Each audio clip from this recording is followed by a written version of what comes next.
While U.S. Secretary of State Antony Blinken is heading off on a three-country tour of South America next week, one of the countries not on his itinerary is Brazil, where far-right incumbent President Jair Bolsonaro is facing off against leftist frontrunner and former President Luiz Inácio Lula da Silva on Sunday.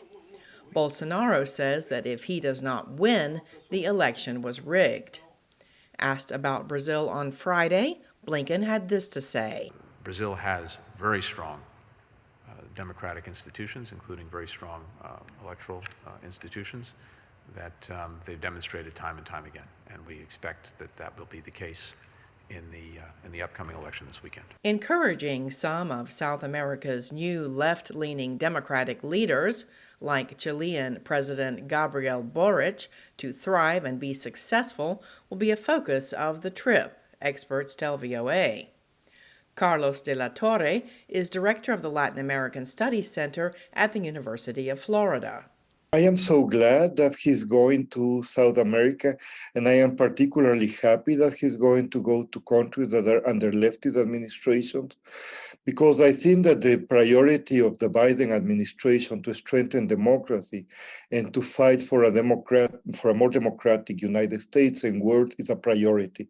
Some observers have spoken of a pink tide in South America, with most major countries, except Brazil, now led by left-leaning leaders. Benjamin Gadan of the Wilson Center says voters were simply dissatisfied with long-term inequalities. There's been an opportunity for opposition parties. In Latin America, it happens to be that many of those parties were on the political left. And so what appears to be a big ideological shift really has been a throw the bums out attitude among voters, and they've taken that out on a lot of conservative parties that were in power at the time. Blinken's first stop will be to meet with Colombia's new left-leaning president, Gustavo Petro. Colombia has been a real bipartisan foreign policy success story for the United States, Gadan says. But it now must deal with an administration with sharply different policy views from the previous Colombian government. What the relationship should be with the United States, how its energy industry should be managed, and that touches a lot of U.S. private sector concerns, how counter-narcotics should be managed, how Colombia's relationship with Venezuela should be handled.